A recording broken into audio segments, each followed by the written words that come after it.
तो आज हम एक प्रैक्टिकल करके देखेंगे कांच की आयताकार सिल्ली में से कि किस तरीके से जो है वो अपवर्तन होता है और कैसे जब भी कोई प्रकाश की किरण किसी विरल माध्यम से सघन माध्यम में प्रवेश करती है तो क्या होता है, तो उसको आज हम देखने वाले हैं।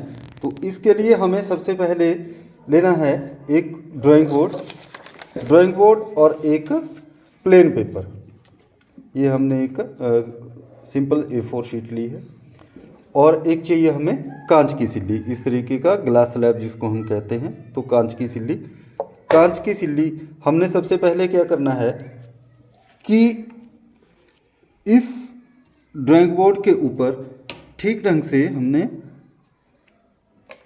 A4 शीट को पहले पिन अप कर लेना है ताकि ये अपनी जगह से हिले ना। तो ये हम इसको अच्छे से पिन अप कर लेते हैं। पिन अप करने के बाद आप ड्राइंग जो पिन्स होती हैं उससे भी इसको पिन अप कर सकते हैं। पिन अप करने के बाद हमें कांच की सिल्ली को बिल्कुल ठीक इसके बीच में रख देना है। इसमें रखने के बाद कांच की सिल्ली के चारों ओर इस तरीके से आयताकार बाहर जो इसका जिसको हम कहते हैं कि पेरीमीटर हम कह सकते हैं कि बाहरी जो इसके इस तरीके से इसमें हमें एक बना लेंगे। बनाने के बाद हमने क्या करना है कि इस पे किसी भी एक कोण पे किसी भी मतलब बोलने का मतलब ये है कि छोटा कोण होना चाहिए, 90 डिग्री से कम कोण। हम वहाँ पे एक ऐसी कोई लाइन खींच लेंगे जिसको न्यून कोण हम बोल सकते हैं। और लाइन खींचने के बाद हम क्या करेंगे, यहाँ पे कोई 2 या 3, 1 2 और 3 निशान इस पे हम लगा लेंगे। ठीक है। अब हम यहाँ पे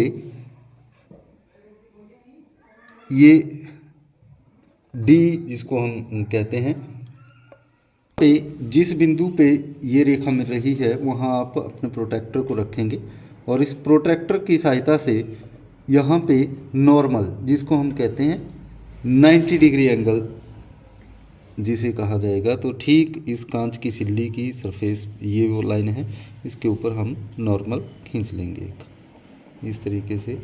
ये इसका नॉर्मल हो गया। अब बात ये है कि इस नॉर्मल के साथ ये कितने डिग्री का कोण बन रहा है ये हमने देखना है। तो अगर इसको इस तरीके से रखिएगा और इस रेखा पे अब हम देख रहे हैं कि ये जो एंगल I है ये कितना बना रही है, इस वक्त हमारे पास ये बन रही है 55 डिग्री का। तो this is the angle I and this is 55 degree. ये जो है 55 डिग्री का एंगल I बन रहा है। अब जहाँ हमने निशान लगाए हैं वहाँ हम पिन की सहायता से इन पिन्स को 1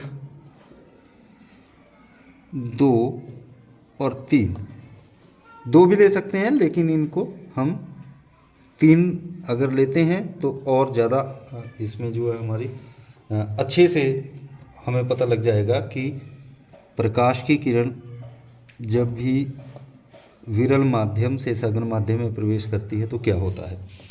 तो ये सब करने के बाद इन पिन्स को हमने एक सीध में लगा लिया है लाइन पे।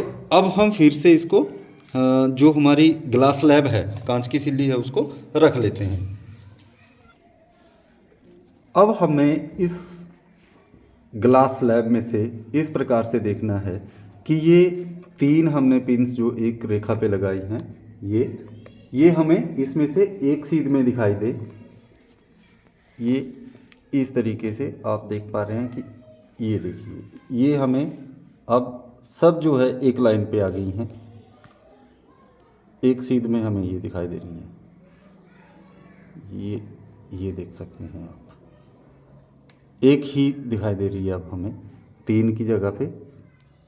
और क्लियर देख लेते हैं,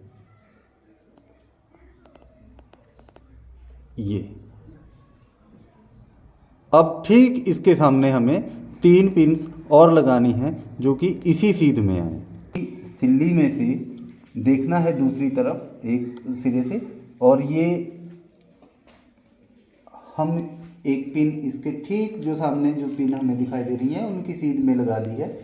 अगली भी इसी सीध में हम लगाएंगे और एक और पिन हम मतलब 3 पिन लगा सकते हैं हम इनको, और तीनों जो हैं वो ताकि 6 की 6 पिन जो हैं अगर हम इस कोने से देखते हैं तो हमें सब एक ही लाइन में एक ही सीध में दिखे और एक के पीछे एक छुपी हुई दिखे, तो एक पिन हमें दिखे जैसे।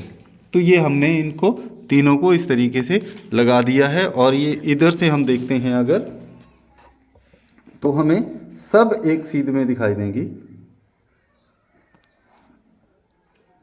और ये 6 की 6 पिन जो हैं वो एक जैसी हमें दिखेंगी एक ही सीध में, इसमें से कांच की सिल्ली में से जब भी हम देखते हैं। इनको हटा लिया, और हटाने के बाद पेन से यहाँ पे हम एक गोल निशान लगा लेंगे पेंसिल से, और कांच की सिल्ली को भी हम यहाँ से हटा लेंगे, बाकी पिन्स जो हैं वो रिमूव कर लेंगे। अब हम स्केल की सहायता से इन तीनों को जो पिन्स हमने लगाई हैं इन सबको हम मिलाते हुए एक सीधी लाइन खींच लेंगे, जिसमें कि ये तीनों पिन्स जो हमने इधर लगाई हैं वो भी इस तरीके से लगाने के बाद हम दोबारा से प्रोटेक्टर लेंगे, और उस प्रोटेक्टर की सहायता से अब हम इस कोण को मापेंगे, जिसे हम क्या कहेंगे, कौन सा कोण कहेंगे, इसको हम कहेंगे एंगल आर। अब देखते हैं, मापते हैं। एंगल आई तो इंसिडेंट रे थी, एंगल था, और एंगल आर हम दोबारा से मापेंगे, लेकिन पहले हम यहाँ पे नॉर्मल ड्रॉ कर लेंगे इस तरीके से, पहले जैसे हमने नॉर्मल ड्रॉ किया था। नॉर्मल ड्रॉ करने के बाद इसको हम माप लेंगे और देखेंगे कि क्या हमने जो एंगल यहाँ पे लिया था क्या वही एंगल यहाँ पे बनता है कि नहीं बनता है, उसको देखेंगे हम। तो ये देखिए, हम देख पा रहे हैं कि जो हमारा एंगल है वहाँ पे हमने 55 डिग्री एंगल लिया था, लेकिन आफ्टर रिफ्रैक्शन जो है वो एंगल, ये एंगल भी 55 डिग्री है, 55। तो बोलने का मतलब ये रहा कि हमारा जो एंगल ऑफ इंसिडेंस था वो और angle of refraction after refraction जिसको हम कहेंगे आर जो है वो सेम बना है। लेकिन यहाँ पे हम देखेंगे अब जबकि इन सबको हम अगर इस लाइन को मिला देते हैं तो इस लाइन को मिलाने से हम देख रहे हैं कि प्रकाश की किरण जो है वो जैसे ही तो वो नॉर्मल की तरफ को मुड़ जा रही है। ये देखिए, अब जैसे ये 55 डिग्री एंगल है, लेकिन 55 डिग्री एंगल से नॉर्मल से जो प्रकाश की किरण है जैसे ही कांच की सिल्ली में वो प्रवेश करती है तो उसका एंगल जो है वो नॉर्मल की ओर मुड़ जाता है। ये एंगल 55 से बहुत कम हो गया है। अगर इसको हम देखें तो इसको चेक करके देख लेते हैं। एंगल था 55 डिग्री से एंगल आफ्टर रिफ्रैक्शन जो है ये एंगल हो गया 31 degree. After refraction angle that changes from 55 degree Celsius to 31 degree Celsius degree. After the refraction we can also see that this again angle, this 31 degree angle again changes to 55 degree after refraction. Now when the ray of light that enters from the rarer medium to the denser medium, then it bends towards the normal, and when the ray of light that goes from the denser medium to the rarer medium, then it moves away from the normal. This is the normal. तो यहाँ पे 55 degree से 31 degree हो गई, लेकिन यहाँ पे 31 degree से दोबारा से 55 डिग्री हो गया।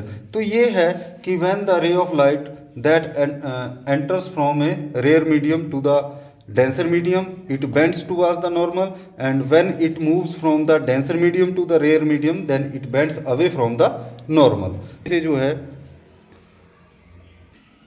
तो इस तरीके से आप भी बना सकते हैं कि कैसे जब कोई भी प्रकाश की किरण जो है वो सघन माध्यम से विरल माध्यम में या विरल माध्यम से सघन माध्यम में प्रवेश करती है तो किस प्रकार से वो अपने पाथ से मुड़ जाती है। इस सारे जो घटनाक्रम है प्रकाश की किरण का अपने पाथ से मुड़ जाना, उसे हम कहते हैं प्रकाश का अपवर्तन, रिफ्रैक्शन ऑफ लाइट इसको कहा जाता है।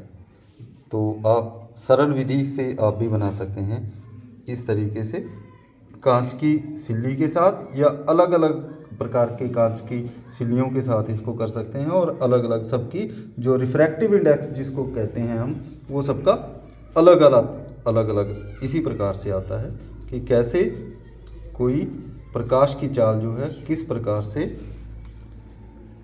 धीमी हो जाती है जब भी वो किसी माध्यम में अलग अलग माध्यम में प्रवेश करती है। तो थैंक यू।